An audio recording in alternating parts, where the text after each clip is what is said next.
یار مہربانی کرو، آئے دن طلاق کے مسئلے حد ہو گئی، سر میں درد ہو گیا، بنتی نہیں بیوی سے شرم نہیں آتی، اور چوراہے پہ کھڑے ہو کر کے منہ چلا دیا، اور جب یہ بات بیوی کے کان تک پہنچتی تمہیں کیا لگتا ہے وہ تمہارے لیے پانی لے کے کھڑی ہوگی؟ گھروں کے حالات بہتر کرو، فرمایا گیا جن گھروں کے اندر بیویاں اچھی ہوتی ہیں وہ گھر دنیا میں جنت ہوا کرتے ہیں۔ بے شک بے شک بے شک، کیسے ہوتے ہیں؟ جنت ہوا کرتے ہیں۔ وہ مت بولو جو بیوی سے ڈرا کرتے ہو، ہاں پرواہ نہیں ہے، جس گھر میں بیوی اچھی ہوتی ہے وہ گھر کیسے ہوتے ہیں؟ جنت۔ گھروں کے حالات بہتر کرو، مہربانی کرو، بیویوں کے ساتھ اچھا برتاؤ۔ میرے نبی کی زندگی دیکھو، بے شک بے شک، اللہ اکبر۔ بتا دوں خیریت ہے؟ جی جی جی، ابھی آپ کو بریلی والے مفتی صاحب کی بھی باتیں سننی ہیں۔ جی جی ہاں یہ مت سوچنا آج تو پتہ نہیں کتنے خطیب بیٹھا کے رکھ دیے۔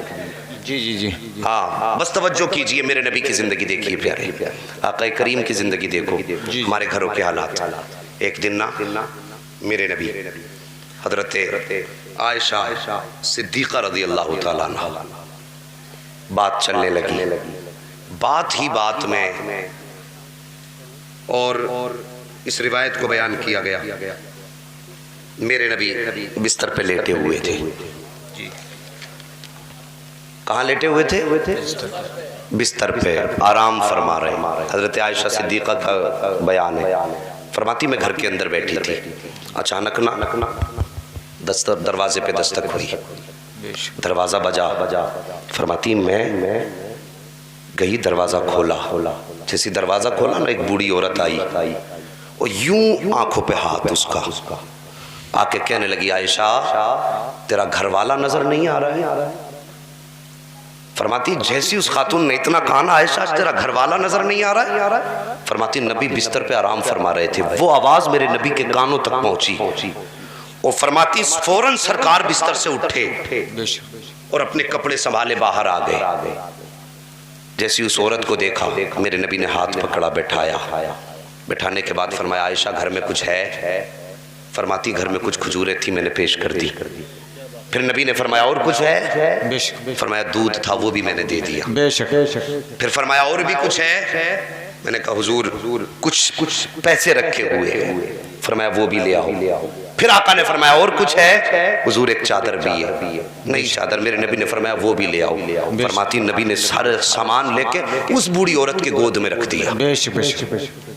بہت توجہ سے میری بات سننا، اس بوڑھی عورت کی گود میں رکھ دیا۔ فرماتی جب وہ جانے لگی نا میرے نبی پیار سے بات کرتے جاتے، پیچھے پیچھے چلتے جاتے، فرماتے خاتون گئی نبی گئے بستر پہ لیٹے، اور آقا کریم نے یوں دونوں ہاتھ اپنی آنکھوں پہ رکھے۔ فرماتی حضرت عائشہ میں صحن میں تھی، نبی کمرے کے اندر تھے، اور سرکار جب روئے نا ہچکی بھر کے، مجھے آقا کریم کے رونے کی آواز باہر آ گئی، میرے دل میں خیال آیا کہ وہ پتہ نہیں کیا بات ہے، لیکن اس وقت فرماتی میں پہلے سوچ رہی تھی نبی سے پوچھوں گی کہ یہ خاتون کون ہے جس کے لیے نبی نے اتنا سب کچھ دے دیا۔ اللہ اکبر۔ فرماتی میں باہر بیٹھی تھی، نبی کے اندر سے رونے کی آواز آئی، عائشہ صدیقہ فرماتی میں برداشت نہ کر سکی، فرماتی میں نے چھلانگ لگائی نبی کے بستر پہ پہنچی، اور فرماتی جب میں نے جا کے نبی کے دونوں ہاتھ چہرے سے ہٹائے نا، آقا کریم کا چہرہ پورا آنسوؤں سے تر ہو چکا تھا، سرکار بڑے درد کے ساتھ رو رہے تھے۔ میں نے جیسے جا کے نبی کے ہاتھ اٹھائے اور اپنی گود میں مصطفیٰ کا سر رکھا، اور رکھنے کے بعد کہا تھا اے محبوب بتا تو صحیح کس بات نے رلا دیا ہے، بتا تو صحیح رونے کی وجہ کیا ہے۔ اللہ اکبر۔ عائشہ صدیقہ فرماتی ہے میرے نبی فرماتے ہیں عائشہ تم بھی پوچھنا چاہتی تھی نا یہ خاتون کون ہے؟ اللہ اکبر۔ آپ فرماتی میں چپ ہو گئی ہوں۔ اس کے بعد آقا فرماتے ہیں عائشہ یہ جو بوڑھی آئی تھی یہ کوئی اور عورت نہ تھی بلکہ یہ میری خدیجۃ الکبریٰ کی سہیلی تھی۔